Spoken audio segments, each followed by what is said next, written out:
ન્યૂટનની ગતિનો પહેલો નિયમ શું દર્શાવે છે? ઝડપની વ્યાખ્યા, સ્થિરતાની વ્યાખ્યા, બળની વ્યાખ્યા કે પછી વિચલનની વ્યાખ્યા દર્શાવે છે? સી, બળની વ્યાખ્યા દર્શાવે છે. પહેલો નિયમ ન્યૂટનનો એટલે કે જડત્વનો નિયમ. ન્યૂટનની ગતિનો બીજો નિયમ શું દર્શાવે છે? બળનું સાપેક્ષ મૂલ્ય, પદાર્થનો દ્રવ્યમાન, બળનું મૂલ્ય કે પછી બળની આંતરક્રિયા? સી, બળનું મૂલ્ય. કોઈ પણ વસ્તુનું વજન પૃથ્વી પર કયા સ્થળે સૌથી ઓછું હોય છે? કર્કવૃત્ત પર, ધ્રુવ પર, વિષુવવૃત્ત પર કે મકરવૃત્ત પર? સી, વિષુવવૃત્ત પર સૌથી ઓછું હોય છે. ક્રિયાની વિરુદ્ધ પ્રતિક્રિયા હોવી એ ન્યૂટનની ગતિનો કયો નિયમ છે? તૃતીય, ચતુર્થ, પ્રથમ કે પછી દ્વિતીય? આઘાત પ્રત્યાઘાતનો નિયમ આને કહેવાય છે. દડો તમે ફટકારો તો જેટલી ગતિથી તમે ફટકારો છો દિવાલની સાથે એટલી જ ગતિથી એ પાછો આવે છે. તો એ કયો નિયમ છે? ત્રીજો નિયમ. રોકેટ છે એ આ જ નિયમ આધારિત કામ કરે છે. અને મોટા ભાગનું જે છે એ બધું આના આધારિત જ છે. આઘાત પ્રત્યાઘાત જ હોય. તમે જેટલી વધારે મહેનત કરો એટલા વધારે માર્ક્સ સ્કોર કરી શકો. એટલે આઘાત પ્રત્યાઘાત જ થયું. પૃથ્વીની સપાટીથી દૂર જતા ગુરુત્વાકર્ષણમાં શું ફેર પડે? ઘટે? પદાર્થનો વજન વધે? ગુરુત્વાકર્ષણ સમાન સરખું જ રહે કે ગુરુત્વાકર્ષણ વધે? એ, ગુરુત્વાકર્ષણ ઘટે. જેમ જેમ પૃથ્વીથી ઉપર જઈએ એમ ગુરુત્વાકર્ષણ બળ ઘટતું જાય. કોઈ પણ પદાર્થ છે એને 11 કિલોમીટર પ્રતિ સેકન્ડના દરે ફેંકવામાં આવે ને તો એ પૃથ્વીની બહાર જતું રહે. આને પલાયન વેગ કહેવાય. એ ગુરુત્વાકર્ષણની બહાર જતું રહે. પણ 11 કિલોમીટર પ્રતિ સેકન્ડની ઝડપે એને ફેંકવું પડે. એ વસ્તુની નિયમ છે વિજ્ઞાનનો. પૃથ્વીના ગુરુત્વાકર્ષણ કરતાં ચંદ્ર પરનું ગુરુત્વાકર્ષણ કેટલા ભાગનું છે? ચોથા ભાગનું, આઠમા ભાગનું, છઠ્ઠા ભાગનું કે ત્રીજા ભાગનું? સાચો જવાબ છે છઠ્ઠા ભાગનું. પૃથ્વીનો પલાયન વેગ કેટલો છે? હજી હમણાં જ મેં તમને વાત કરી કે કોઈ પલાયન વેગ એટલે કોઈ પણ વસ્તુને આટલી ઝડપે જો ફેંકવામાં આવે ને કિલોમીટર સેકન્ડની ઝડપે તો એ વસ્તુ છે ને પૃથ્વીની બહાર જ જતું રહે, પાછું જ ન આવે. પહેલાંના સમયમાં એવું કંઈક કહેવાય છે કે કોઈક રાક્ષસ હતો અને હનુમાનજીએ ફેંકો તો એ પાછો જ ન આવ્યો. તો આટલી ઝડપથી કદાચ ફેંક્યો હોય તો પાછો ન આવે. એ 11.2 કિલોમીટર સેકન્ડ, બી 18 kilometre second, C 21.2 kilometre second કે પછી ડી 8.3 કિલોમીટર સેકન્ડ?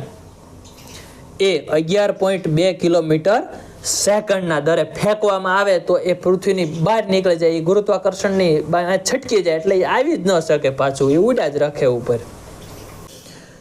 જે ભૌતિક રાશિને વર્ણવવા માટે મૂલ્ય ઉપરાંત દિશાની જરૂર પડે તેને કેવી રાશિ કહે છે?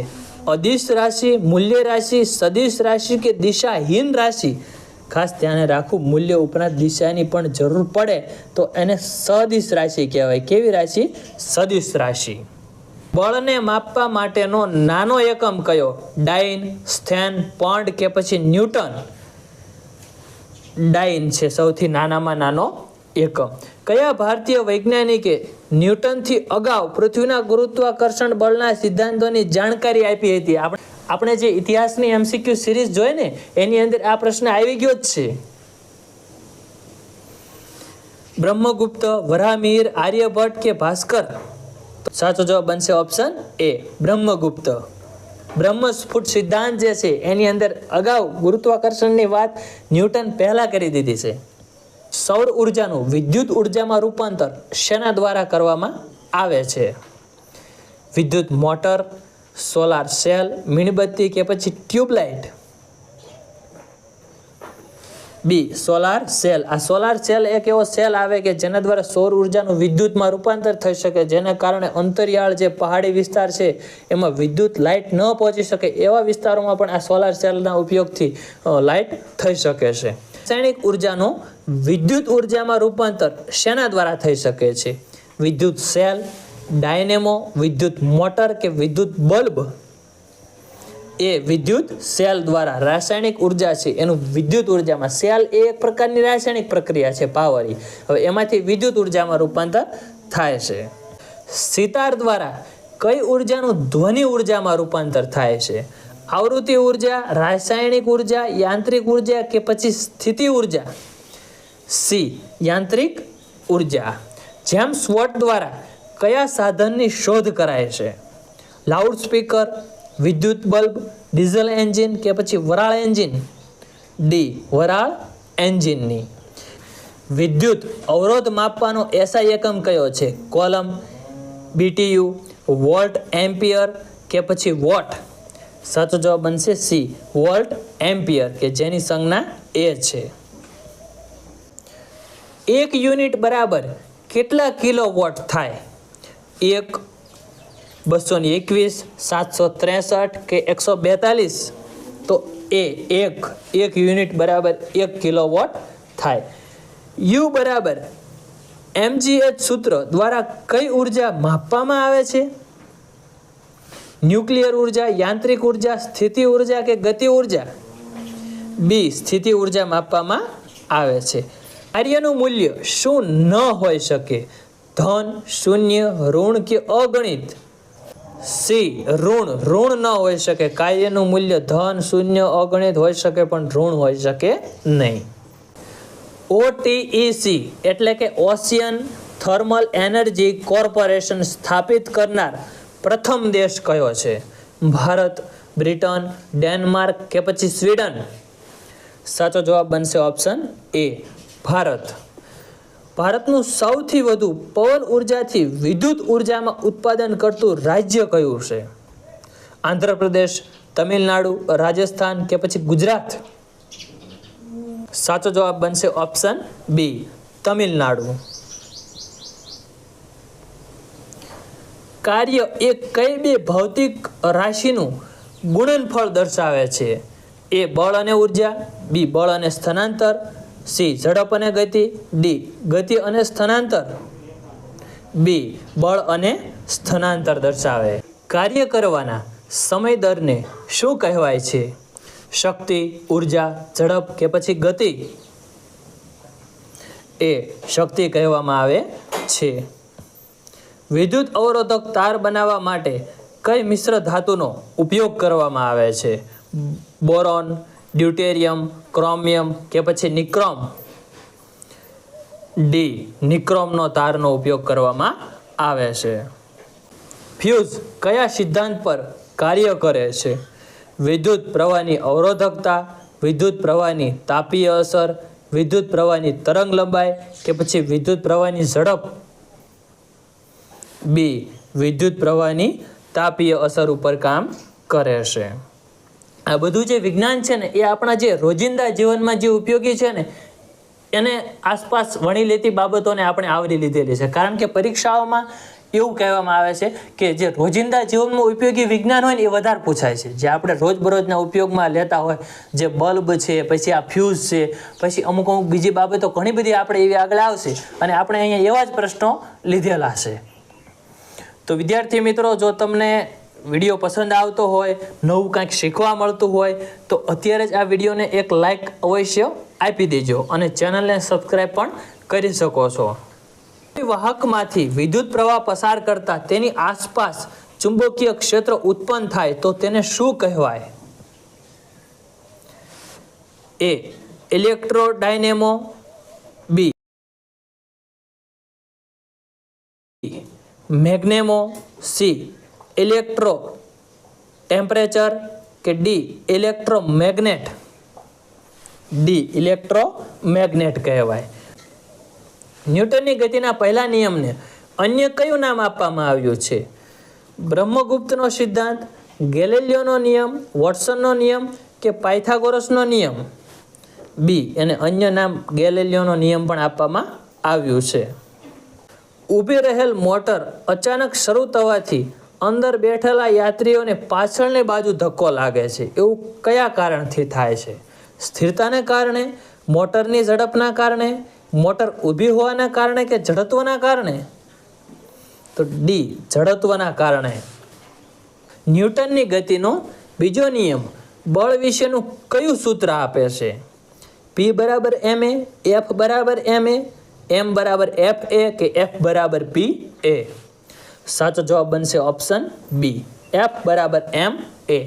રોકેટ ન્યૂટનના કયા સિદ્ધાંત એટલે કે કયા નિયમ અંતર્ગત ઉડે છે? હમણાં જ્યારે આવ્યું ત્યારે મેં તમને આનો જવાબ આપી દીધેલો છે.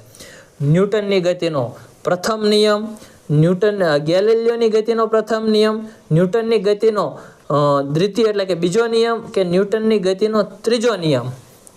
આઘાત પ્રત્યાઘાતનો નિયમ છે તો ઓપ્શન ડી સાચો બનશે, ન્યૂટનની ગતિનો ત્રીજો નિયમ. લિફ્ટ ઉપરની તરફ જતી હોય ત્યારે લિફ્ટમાં સ્થિત વસ્તુના વજનમાં કેવો ફેરફાર પ્રતીત થાય છે? વજનમાં વધારો થાય, ઘટાડો થાય, સમાન રહે કે ઉપરની તરફ જતા વસ્તુનું વજન ઘટતું રહે? સાચો જવાબ બનશે ઓપ્શન એ, ઉપરની તરફ જતી હોય ત્યારે વજનમાં શું થાય? વધારો થાય છે. પારદર્શક માધ્યમમાં કયા રંગના પ્રકાશનું મહત્તમ વિચલન થાય છે? પીળો, જાંબલી, વાદળી કે પછી લાલ? બી, જાંબલી. સૌથી મહત્તમ કીધું છે એટલે સૌથી વધુમાં વધુ વિચલન એટલે કે વિખેરણ થઈ જતું હોય તો જાંબલીનું. સૌથી ઓછામાં ઓછું કે તો શું આવશે?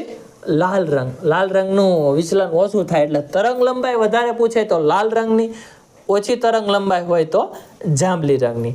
પ્રકિરણન પૂછે કે કયા રંગનું પ્રકિરણન સૌથી વધુ થાય તો જાંબલીનું, પ્રકિરણન કેનું ઓછું થાય તો લાલનું. કેલિડોસ્કોપમાં 3 અરીસા કેટલા અંશના ખૂણે મૂકેલા હોય છે? 45 ડિગ્રી, 60 ડિગ્રી, 120 ડિગ્રી કે 90 ડિગ્રી? બી, 60 ડિગ્રીના અંશે મૂકવામાં આવેલા હોય છે. પ્રકાશને સૂર્યથી પૃથ્વી પર આવતા કેટલો સમય લાગે છે? 419 સેકન્ડ, 720 સેકન્ડ, 499 સેકન્ડ કે 699 સેકન્ડ? સી, 499 સેકન્ડ જેટલો ટાઈમ લાગે છે. પ્રકાશની ગતિ કોની અંદર ન્યૂનતમ હોય છે એટલે કે ઓછામાં ઓછી હોય છે? શૂન્યાવકાશ, વાયુ, કાચ કે પછી પાણી? સી, કાચની અંદર સૌથી ઓછામાં ઓછી પ્રકાશની ગતિ હોય છે. 2 સમાંતર અરીસા વચ્ચે મૂકેલા પદાર્થના કેવા પ્રતિબિંબો મળે છે? 2, અસંખ્ય, 1 કે પછી 4? તો સાચો જવાબ બનશે ઓપ્શન બી, 2 સમાંતર અરીસા વચ્ચે મૂકેલા પદાર્થના અસંખ્ય પ્રતિબિંબો જોવા મળે. નિમ્નલિખિતમાંથી કોનો વક્રીભવન સૌથી ઓછો છે? કાચ, હીરો, હવા કે પછી પાણી? સી, હવાનો વક્રીભવન સૌથી ઓછો છે. પ્રિઝમમાંથી પસાર થતી વખતે પ્રકાશનું તેના ઘટક રંગોમાં છૂટા પડવાની ઘટનાને શું કહે? પ્રકાશનું પરાવર્તન, પ્રકાશનું વક્રીભવન, પ્રકાશનું પ્રકિરણન કે પછી પ્રકાશનું વિભાજન? સાચો જવાબ છે ઓપ્શન ડી, પ્રકાશનું વિભાજન. સિમ્પલ રીતે આપણને ખ્યાલ આવે કે અહીંયા શું પ્રકાશના અલગ અલગ ભાગ પડી જાય છે એટલે એને શું કહેવાય? પ્રકાશનું વિભાજન.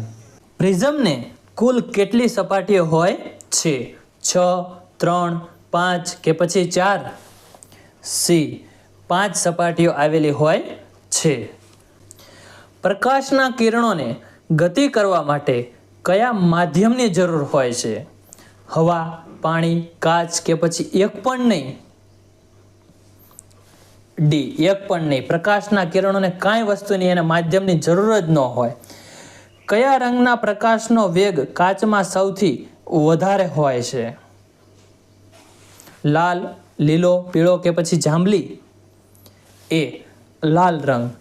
સમુદ્રનો ભૂરો રંગ કયા કારણે દેખાય છે? લૂમિંગ, પ્રકાશનું પ્રકિરણન, પ્રકાશનું વક્રીભવન કે પછી પ્રકાશનું વિભાજન? બી, પ્રકાશનું પ્રકિરણન. રણ પ્રદેશમાં મૃગજળ કયા કારણે દેખાય છે? મૃગજળ જેને ઝાંઝવાના જળ કહેવાય. પ્રકાશનું સંપાતીકરણ, પ્રકાશનું પૂર્ણ આંતરિક પરાવર્તન, કે પછી ટિન્ડલ અસર, કે પછી પ્રકાશનું પ્રકિરણન? સાચો જવાબ બનશે બી, પ્રકાશનું પૂર્ણ આંતરિક પરાવર્તનને કારણે આવું થાય છે. બરફ આચ્છાદિત પ્રદેશમાં બરફ પર પાણી દેખાવાનો આભાસ કયા કારણે થાય છે? કે બરફ પર પાણી દેખાય, પ્રકાશનું પ્રકિરણન, લૂમિંગ, પ્રકાશનું સંપાતીકરણ, કે પછી ટિન્ડલ અસર? સાચો જવાબ બનશે બી, લૂમિંગ. નિમ્નલિખિતમાંથી કઈ પ્રકાશીય ઘટના મેઘધનુષ્યની રચનામાં ભાગ ભજવતી નથી? એ, પ્રકાશનું પૂર્ણ આંતરિક પરાવર્તન, પ્રકાશનું વિભાજન, પ્રકાશનું વક્રીભવન, કે પ્રકાશનું પરાવર્તન? અહીંયા નથી શબ્દ છે એટલે સાચો જવાબ બનશે ઓપ્શન એ, પ્રકાશનું પૂર્ણ આંતરિક પરાવર્તન થાય એ મેઘધનુષ્યની રચનામાં ભાગ ભજવે નહીં, કારણ કે પૂરેપૂરું આંતરિક પરાવર્તન થઈ જાય તો રચના જ ન થાય એની. મેઘધનુષ્ય સવારના સમયે કઈ દિશામાં જોવા મળે છે? મેઘધનુષ્ય ખાસ ધ્યાને લેવું કે હંમેશા સૂર્યની વિરુદ્ધ દિશામાં થાય એ વસ્તુ ધ્યાને લેવાય નહીં. કેમ આપણે જે પડછાયાવાળા પ્રશ્નો છે રિઝનિંગમાં તો એવું યાદ રાખીએ કે પડછાયો સૂર્યની વિરુદ્ધ દિશામાં થાય, એ મેઘધનુષ્ય પણ સૂર્યની કેવી દિશામાં થાય? વિરુદ્ધ. તો સવારના દિશામાં સૂર્ય કઈ દિશા, સવારની દિશા હોય, સવારનો સમય હોય તો સૂર્ય કઈ દિશામાં હોય? પૂર્વ દિશામાં. તો મેઘધનુષ્ય કઈ દિશામાં થશે? હંમેશા પશ્ચિમ દિશામાં. અને સૂર્યાસ્ત વધારે મેઘધનુષ્ય ક્યારે બનશે ખબર છે? બપોર પછીના સમયે. બપોર પછીના સમયે સૂર્ય ક્યારે હોય? પશ્ચિમમાં હોય તો પૂર્વ દિશામાં મેઘધનુષ્ય થાય, પણ સવારના સમયે પશ્ચિમમાં. નિમ્નલિખિતમાંથી કયા પદાર્થનો પ્રકાશમાં વક્રીભવનાંક સૌથી ઓછો છે? હીરો, માણેક, બરફ કે કાચ? સી, બરફ. પ્રકાશનું કિરણ 7 રંગનું બનેલું છે કયા ભારતીય વૈજ્ઞાનિક દ્વારા શોધવામાં આવ્યું હતું? સીવી રામન, શ્રીનિવાસ રામાનુજ, મેઘનાદ સહા, કે વેંકટરમન રાધાકૃષ્ણન? એ, સીવી રામન. અને એના કારણે જ તે એમને નોબેલ પુરસ્કાર પણ આપવામાં આવ્યો હતો. જ્યારે વાતાવરણના કણો પર પ્રકાશ પડે છે ત્યારે પ્રકાશના વિખેરણની ઘટનાને લીધે પ્રકાશનું કિરણપુંજ દૃશ્યમાન બને છે. આ ઘટનાને શું કહે છે? દ્રશ્ય પ્રકાશ, પ્રકાશનું સંપાતીકરણ, ટિન્ડલ અસર, કે પછી લૂમિંગ? તો આ ઘટના જે છે ને એને ટિન્ડલ અસર કહે છે. અવકાશમાં પ્રકાશની ઝડપ જણાવો. આકાશમાં પ્રકાશની સ્પીડ કેટલી છે? 2 લાખ કિમી કલાક, 3 લાખ કિમી કલાક, કે પછી 4 લાખ કિમી કલાક, કે 5 લાખ કિમી કલાક? અગાઉના આપણે જે વિડીયો જોયો પોલીસ કોન્સ્ટેબલનું મોડેલ પેપર આપણે આખું જોઈ લીધું, એની અંદર આ પ્રશ્નને આપણે આવરી લીધો હતો, તો બધા વિદ્યાર્થીઓને આવડતો જ હશે. શું આવશે સાચો જવાબ? ઓપ્શન બી, 3 લાખ કિમી કલાક. અવકાશમાં પ્રકાશની ઝડપ. હવે જે ઇલેક્ટ્રોમેગ્નેટિક જે તરંગો છે, વિદ્યુત ચુંબકીય તરંગો, એની પણ ઝડપ આટલી જ છે અવકાશમાં, એની પણ 3 લાખ કિમી કલાક એટલી ઝડપ છે. છેલ્લો પ્રશ્ન જોઈ લઈએ. એક વાતાવરણ બરોબર ક્વેશ્ચન માર્ક એ 76 સેમી, બી 760 મીમી, સી 1 બાર, કે ડી આપેલા તમામ? તો એક વાતાવરણ એટલે આપેલા તમામે તમામ થાય. તો વિદ્યાર્થી મિત્રો, વિડીયો પસંદ આવ્યો હોય તો અત્યારે જ લાઈક કરો અને ચેનલને સબસ્ક્રાઇબ કરી લો. બાજુમાં આપેલું બેલ આઇકન પ્રેસ કરી લો, જેથી નવો વિડીયો આવતા તરત જ તમારા ફોનની અંદર નોટિફિકેશન આવી જાય અને તમારી જેમ તૈયારી કરતા બીજા વિદ્યાર્થી મિત્રો સુધી શેર કરી અને એમને મદદરૂપ